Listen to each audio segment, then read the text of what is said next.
আসসালামু আলাইকুম রহমতুল্লাহি ওবরাকাতুহু।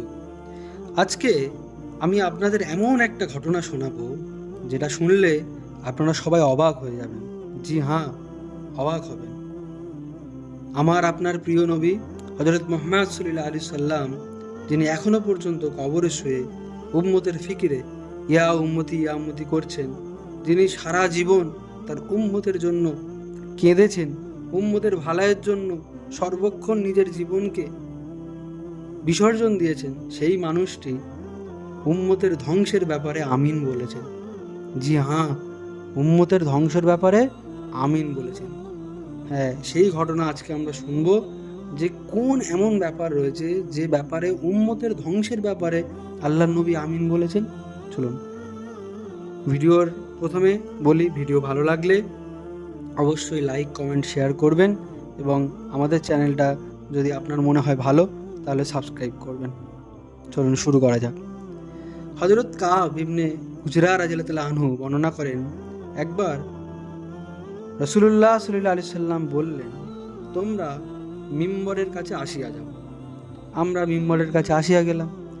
তিনি যখন মিম্বরের প্রথম সিঁড়িতে পা রাখলেন তখন বললেন আমিন। যখন দ্বিতীয় সিঁড়িতে পা রাখলেন তখনও বললেন আমিন।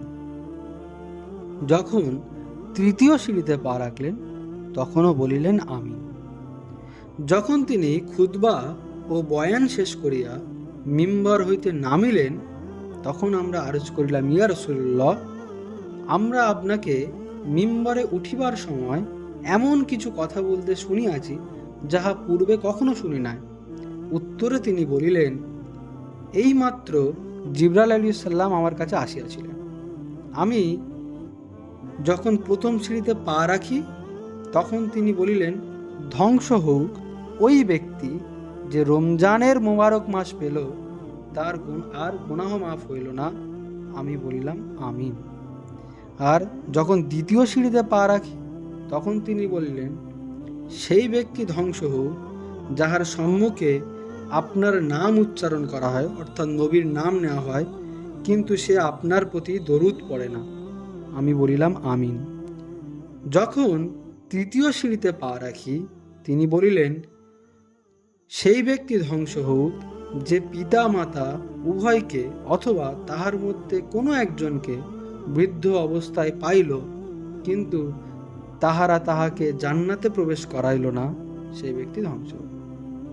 আমি বললাম আমিন। এই যে উক্ত হাদিসে হযরত জিবরাইল আলাইহিস সালাম তিনটি বদদোয়া করিয়াছেন। হুজুর সাল্লাল্লাহু আলাইহি সাল্লাম এই তিনটি বদদোয়ার উপর আমিন বলিয়াছেন। প্রথমত, হযরত জিবরাইল আলাইহিস সালামের মতো নৈকটপ্রাপ্ত ফেরেশতার বদদোয়ায় যথেষ্ট ছিল।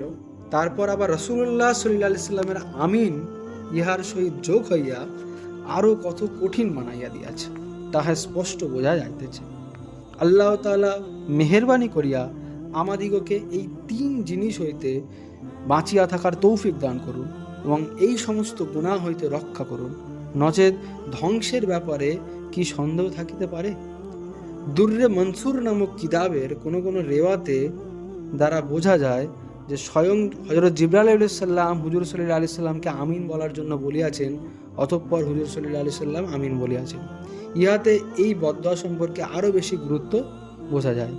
প্রথমত, ওই যে ব্যক্তি যাহার উপর রমজান মোবারক মাস অতিবাহিত হইয়া যায় কিন্তু তাহার গুনাহ মাফ হয় না, অর্থাৎ রমজান মোবারক এত বরকত ও কল্যাণের মাস, যে মাসে মাগফিরাত ও আল্লাহর রহমত বৃষ্টির ন্যায় বর্ষিত হইতে থাকে, এমন মাসও গুনাহ ও গাফিলতির মধ্যে কাটিয়া দেয়। সুতরাং যে ব্যক্তির রমজান মাস এইভাবে কাটিয়া যায় যে নিজের বদ আমলি ও ত্রুটির কারণে মাগফিরাত হইতে মাহরুম থাকিয়া যায়, তবে আর কোন সময়টি তাহার মাগফিরাতের জন্য হইবে এবং তাহার ধ্বংসের ব্যাপারে কি সন্দেহ থাকিতে পারে? মাগফিরাতের পন্থা হইল এই মাসে যে সমস্ত আমল রহিয়াছে, যেমন রোজা, তারাবি, এইগুলি অত্যন্ত ইহতেমামের সাথে আদায় করা এবং স্বীয় গুনাহ হইতে বেশি বেশি তওবা ও ইস্তেগফার করা। দ্বিতীয় ব্যক্তি যাহার জন্য বদদোয়া করা হয়েছে সে হইল যাহার সম্মুখে নবী করিম সাল্লাল্লাহু আলাইহি সাল্লামের নাম উচ্চারণ করা হয় কিন্তু সে তাহার প্রতি দরুদ পড়ে না। এই বিষয়টি আরও অনেক রেওয়াতে আসিয়াছে। তাই কত ওলামায়ে কেরাম বলেন, যখনই নবী করিম সাল্লাল্লাহু আলাইহি সাল্লামের নাম মোবারক উচ্চারিত হয় তখনই শ্রবণকারীদের ওপর দরুদ পড়া ওয়াজিব। যে ব্যক্তি হুজুর সাল্লাল্লাহু আলাইহি সাল্লামের নাম শোনার পর দরুদ পড়ে না, তাহার ব্যাপারে আরও বহু ধুমকি ও হুঁশিয়ারির কথা উল্লেখিত হাদিস ছাড়াও আরও অনেক হাদিসে আসিয়াছে। কোনো কোনো হাদিসে এইরূপ ব্যক্তিকে অত্যন্ত হতভাগা ও বখিল বলা হইয়াছে। কোথাও তাহাকে জালেম ও জান্নাতের রাস্তাহারা বলা হইয়াছে। এমনকি তাহাকে বদ্দিন ও জাহান্নামে প্রবেশকারীও বলা হইয়াছে। এমনও বর্ণিত হইয়াছে যে নবী করিম সাল্লাল্লাহু আলাইহি সাল্লামের চেহারা মোবারক সে কোনোদিন দেখিতে পাইবে না। মুহাক্কিক ওলামায়ে কেরাম যদিও এই সমস্ত রেওয়াতের সহজ ব্যাখ্যা দিয়া থাকেন, তবুও এই কথা অস্বীকার করার উপায় নেই যে যে ব্যক্তি দরুদ পড়ে না তাহার সম্বন্ধে হুজুর সাল্লাল্লাহু আলাইহি সাল্লামের ইরশাদ সমূহের বাহ্যিক এতই কঠিন যা সহ্য করা অত্যন্ত দুরূহ ব্যাপার। আর এইরূপ কেনই বা হইবে না?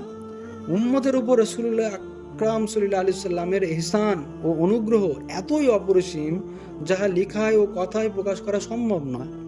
ইয়া ছাড়া উম্মতের উপর তাহার হক ও অধিকার এত বেশি যে সেইগুলির দিকে লক্ষ্য করলে দরুদ বর্জনকারী সম্বন্ধে যে কোনো ধমকি ও হুঁশিয়ারি যথার্থই মনে হবে।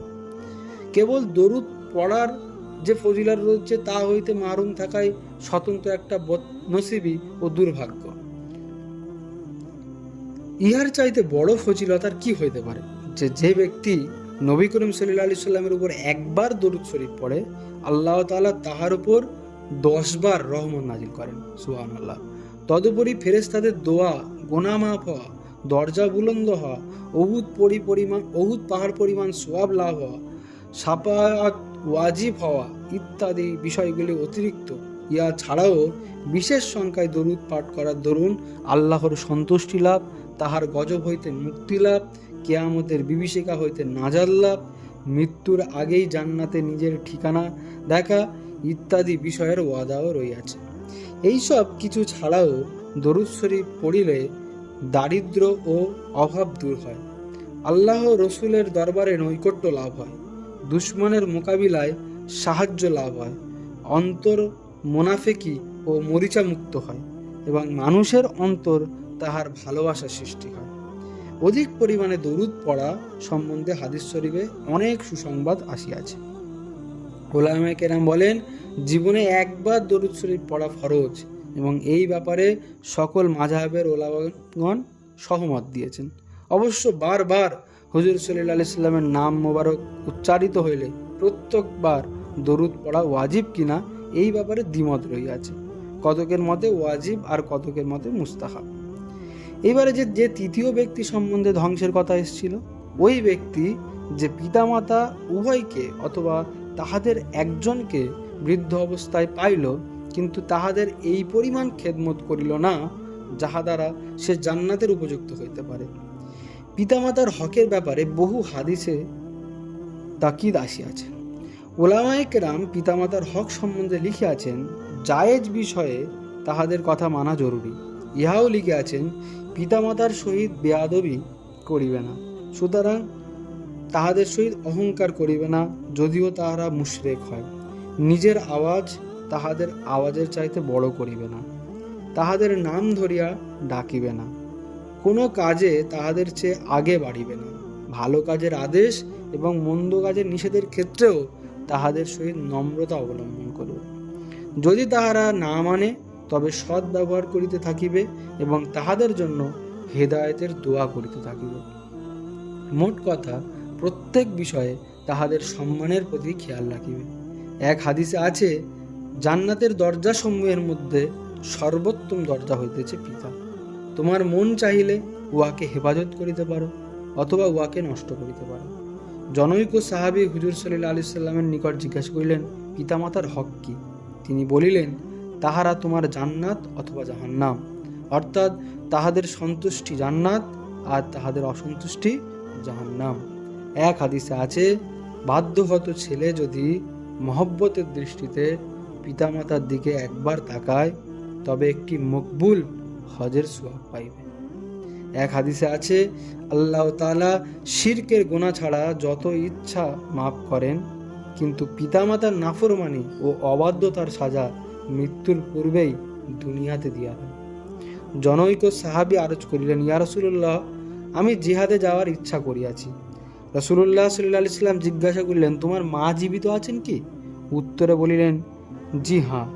তখন রাসূলুল্লাহ সাল্লাল্লাহু আলাইহি সাল্লাম বলিলেন, তাহার খেদমত করো, তাহার পায়ের নিচেই তোমার জান্নাত। এক হাদিসে আছে, আল্লাহর সন্তুষ্টি পিতার সন্তুষ্টির মধ্যেই রয়েছে, আর আল্লাহর অসন্তুষ্টি পিতার অসন্তুষ্টির মধ্যেই রয়েছে। উল্লেখিত হাদিস সমূহ ছাড়া আরও বহু হাদিসে পিতামাতার আনুগত্য ও খেদমতের প্রতি গুরুত্ব আরোপ করা হয়েছে। যাহারা গাফিলতি করিয়া এই সব বিষয়ে ত্রুটি করিয়া ফেলিয়াছে এবং বর্তমানে তাহাদের পিতামাতা আর জীবিত নাই, এমত অবস্থায় ইসলামী শরীয়তে ইহার ক্ষতিপূরণেরও ব্যবস্থা রইয়াছে। এক হাদিসে আছে, কাহারও পিতামাতা যদি এমত অবস্থায় মারা গিয়া থাকে যে সে তাহাদের অবদ্ধতা করিত, তবে তাহাদের জন্য অধিক পরিমাণে দোয়া ও ইস্তেগফার করিলে সে বাধ্যগত বলিয়া গণ্য হইবে। আর এক হাদিসে আছে, উত্তম সদ্ব্যবহার হইল পিতার মৃত্যুর পর তাহার বন্ধু বান্ধবের সহিত সদ্ব্যবহার করা। এই ছিল ওই তিনটি মানুষ সম্বন্ধে যারা ধ্বংস হবে, এবং সে ব্যাপারে জিবরাইল আলাইহিস সালাম এবং আমার প্রিয় নবী হযরত মুহাম্মদ সাল্লাল্লাহু আলাইহি সাল্লাম আমিন বলিয়াছেন। তাই এইটা যেটা আমরা শুনলাম, এটাকে আমি এবং আমার শ্রোতারা যারা শুনলেন প্রত্যেকে এই ব্যাপারে আমল করব ইনশাআল্লাহ। আসসালামু আলাইকুম।